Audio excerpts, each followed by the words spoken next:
What's up, everybody? Welcome to CFP Talks. My name is Joe Nissim. With me, as always, is Mr. David Fuchs. David, Joseph? CFP is 1 week away. The window Yep. opens very, very shortly. Very exciting time.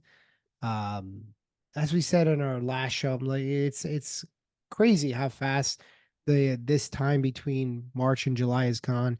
Especially with the summer, this goes super, super quick.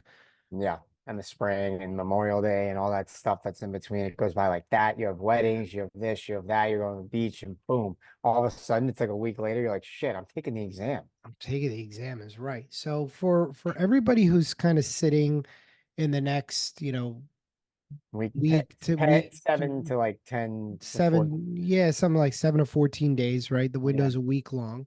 Yeah. Everybody's gonna be in the same spot and in the very near future, which is what do I do the day before the exam?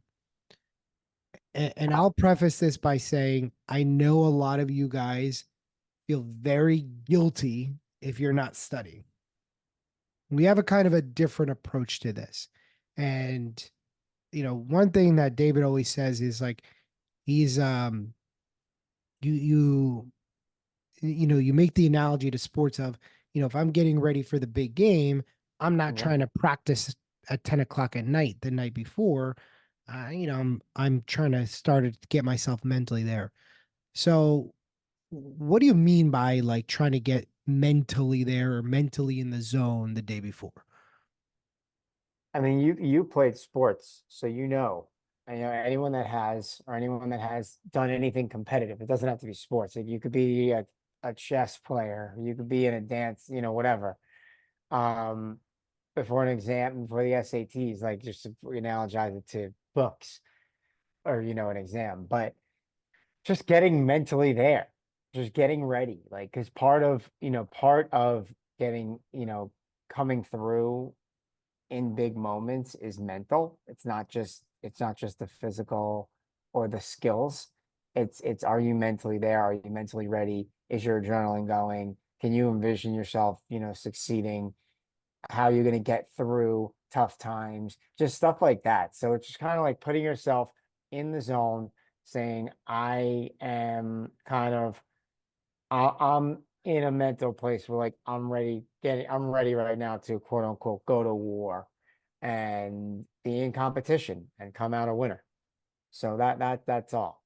And again, You if anyone that's done anything competitive knows exactly what I'm talking about.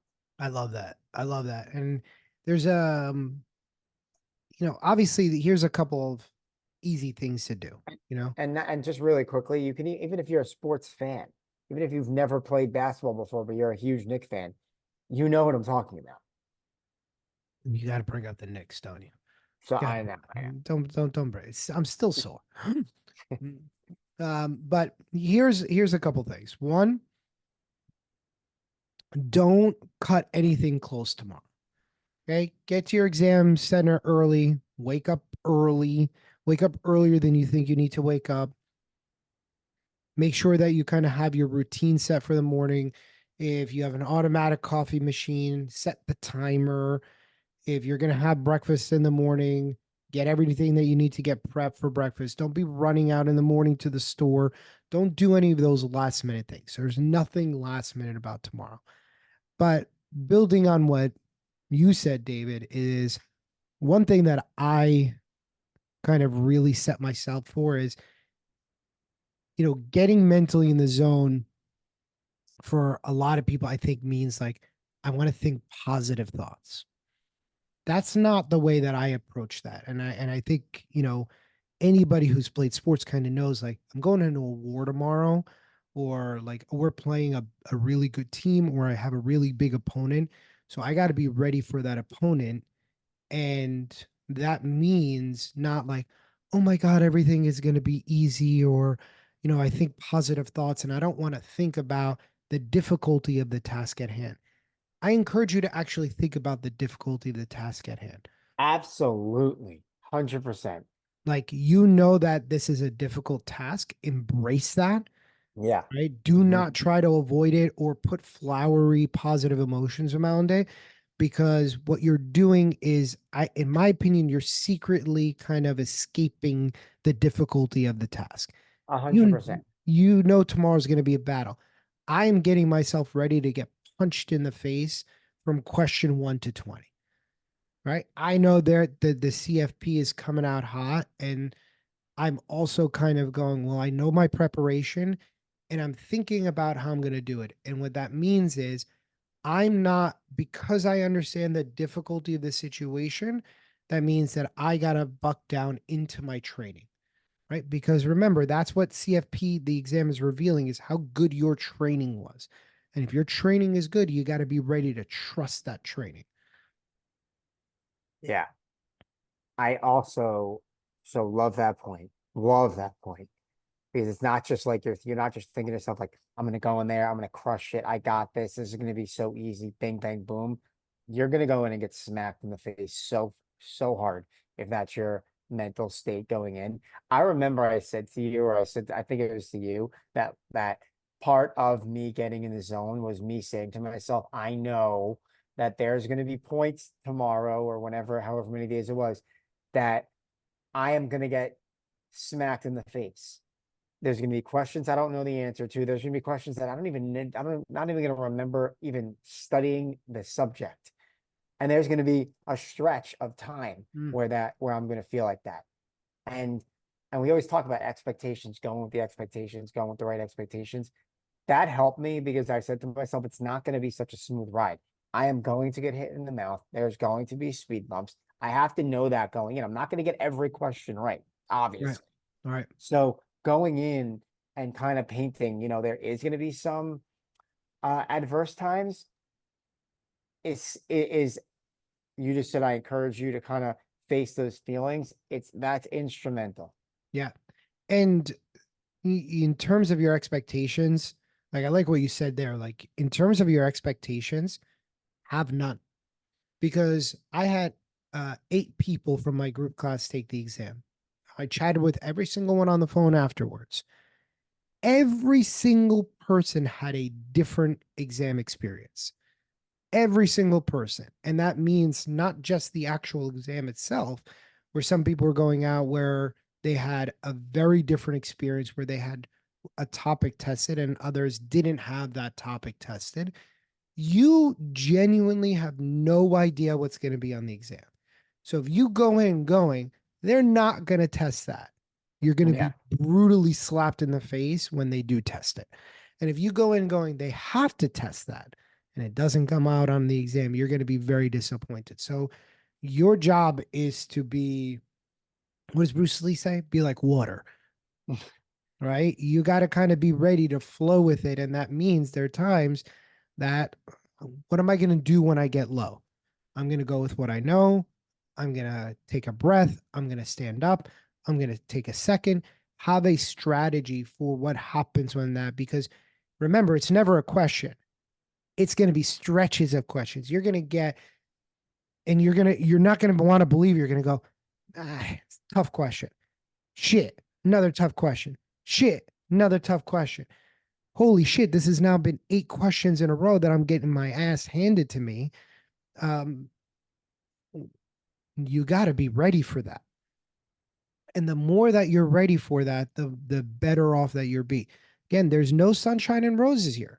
This is about being ready for the task at hand. I have never had anybody walk out of the exam, especially the people who passed, that went, I know for a fact that I passed. never, They were never. just like, that exam was a battle. And they were, and I think there's something to be said for how proud you're going to feel when you win a battle. If it's a lay down victory, it's like, okay, that was great. I have these letters, but that's not the point of these letters either. And in all honesty, you don't want this to be an easy exam. You want Well, these letters to be worth something. 100%, 100%. And but that's funny you say that because I think that's something that everybody should know and hear. And you're the first person that said that to me. It was I came out, if you remember, feeling very 50-50. Every day, my mind changed. I think I got this. I think I probably passed. Joe, there's no way I passed. That was every day. And Yeah, you and said, just and preface that by reminding people that you guys had that odd exam cycle where you right, had to wait a right, month for your right. result. Yeah, right. Yeah. We had to wait because they were adding stuff to their curriculum. So there was a 6 week waiting period. I know you guys that are taking it now are gonna find that on the spot. Yeah. But regardless, the feelings are the same. The feelings are if you go in feeling kind of 50-50, I'm not sure, though those individuals usually have a better chance of passing, or the odds are that those individuals probably passed as opposed to someone that came out or that goes in thinking, extremely confident and borderline cocky that they're going to pass. Mm. That's what you were like, the people that come out and and think they passed or assume that they're going to pass usually end up are the ones that are getting tricked. You know why? Oh yeah, you said it. Damn it, you said it. They end up getting tricked. Yeah, they Yeah, think they because answered all these things right because like it's like they they took every A answer of like the wrong calculation. they took the bait on every single one, or they thought they prepped the right way and they didn't. It's the ones that go in and they're like, I'm not sure. Like, I think I'm ready. I know I put in a really good job, but like, we'll see what happens. Like, those are the people. So I thought that that was a good, and I've mentioned this to a lot of people after I passed it, that, that's not a bad way to feel. It's okay if you're not going in, I got this. It's okay. Because you're really not supposed to go in feeling that way.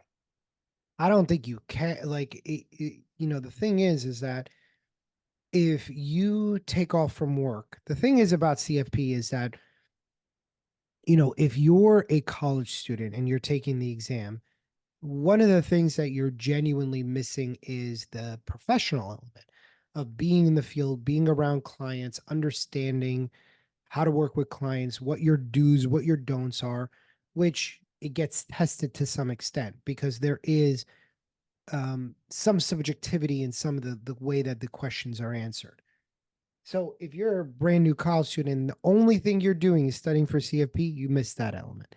If you're a professional that's practicing, you don't have 6 or 7 or 8 hours a day to study. You're typically studying in a 2 or 3 hour window that probably isn't always 2 or 3 hours. Some days it's less, some days it's more. Maybe you're putting a little bit more on the weekend and a little bit less during the week. And so, nobody's path to the exam is ever perfect. And that's part of the beauty of this is can you react in the moment? Can you be quick on your feet? Can you make those decisions? Can you figure it out? Can you problem solve? Because, and I genuinely, that's one part of the exam I love is because that's exactly what you're going to get, you know.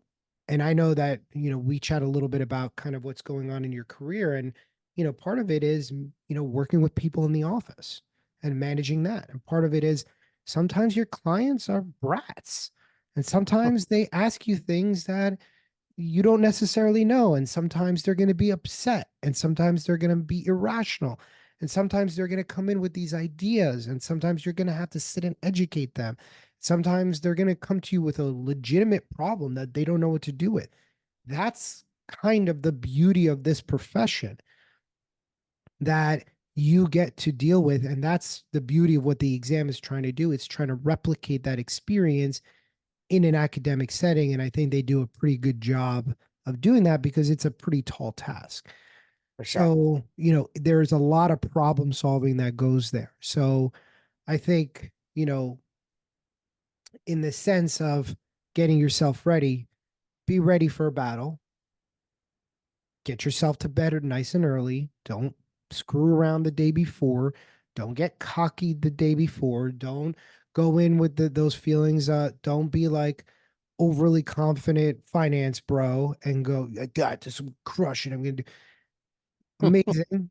Great. I appreciate the confidence, but when it comes down to it, start getting yourself ready because it's not if the lows come during the exam, it's when they come. 100%. And you'll have highs too. Like there's gonna be times where you're flying and Yeah, you need to take advantage of that. We talked about that. Strike that's while the right. iron's hot, keep that momentum going. There's gonna be times like that too. But with that said, there's gonna be some times where Oh, you're it's like, fuck, you're right. I'm definitely like I'm done. So just know it's coming and you're ready. So good luck to everybody taking the exam.